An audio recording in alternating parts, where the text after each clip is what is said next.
Okay, today we're going to learn about place value. And in order to do that, we're going to look at numbers in different ways. So, can I have an example using a number greater than 1,000? 1,582. Great. That's a great number. I love it. 1,582. Now, when I write the number out this way, it's called standard form.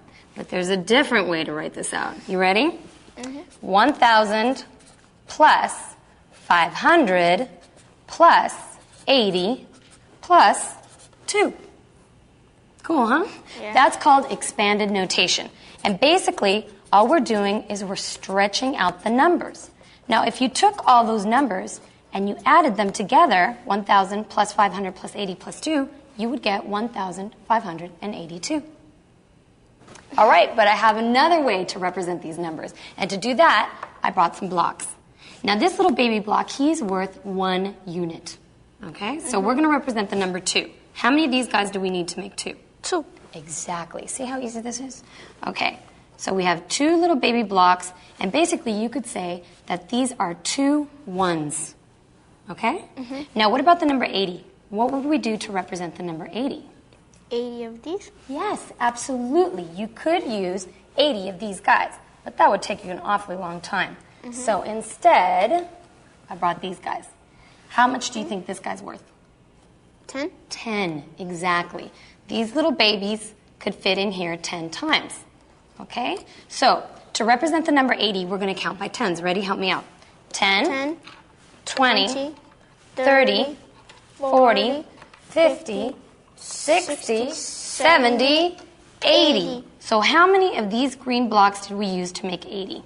8. 8, exactly. 1, 2, 3, 4, 5, 6, 7, 8. Because 8 times 10 is 80. We could also call this 8 tens. Okay? What about 500? How would we represent that? 50 of these. You absolutely could do that. Why? Because 50 times 10 is 500. Yeah. But there's an easier way. How much do you think this is worth? 500? Close. This one's worth 100, exactly. Okay. This one's 10 times these. Okay, so we're going to count by 100 to reach 500. Ready? 100, 200, 300, 400, and 500. So how many did we use? 5. 5, exactly, because 5 times 100 is 500? 500, exactly. Or we could also call this 5 hundreds. Okay? Now what about 1,000, our final number? What do you think? Just one of the Yes, giant cube. the giant red cube. This one is worth how much? 1,000? Exactly. So how many do we need? 1? 1, exactly, because 1 times 1,000 is? 1,000? Exactly. So let's read this number. Ready? 1,582. Perfect. Now, there's yet another way to represent this number. Do you know what it is? No. Don't worry, I'm going to show you. We're going to use my place value chart. Okay? Now, this chart shows us where each digit goes. This is the ones column, this is the tens column, hundreds column, thousands column, and 10,000s column. Okay? So, the 1 would go up here, right? The green one would go in the tens column. The blue one, if it was smaller, would go in the hundreds column. And the red one would go in the thousands column, correct? All right, so our number was 1,582.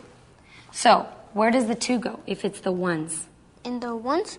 Exactly, it goes right under the ones column. What about the 8, because it was 8 tens? In the tens? Exactly, in the tens column. What about the 5? Remember that was 5 hundreds? So in the hundreds. Exactly. And last but not least? Thousands goes into thousands. Exactly, perfect. So can you read this number for me? 1,582. Perfect. Now, you notice when he reads this number, he says the thousands place, the hundreds place, but he doesn't say the tens or the ones. That's because we don't read numbers like this. 1,580 tens to ones. That would sound ridiculous, right? Yeah. So, keeping that rule in mind, we're going to practice reading some more big numbers. Okay, so here we go. Go ahead. 3,675. Perfect. 8,704. Excellent. You sound like an expert. All right, now you're going to become an expert. You're going to practice some of these numbers. First, you're going to say them. Then you're going to write them out in expanded notation. And then you're going to put them in the place value chart. So get to it and get ahead in math.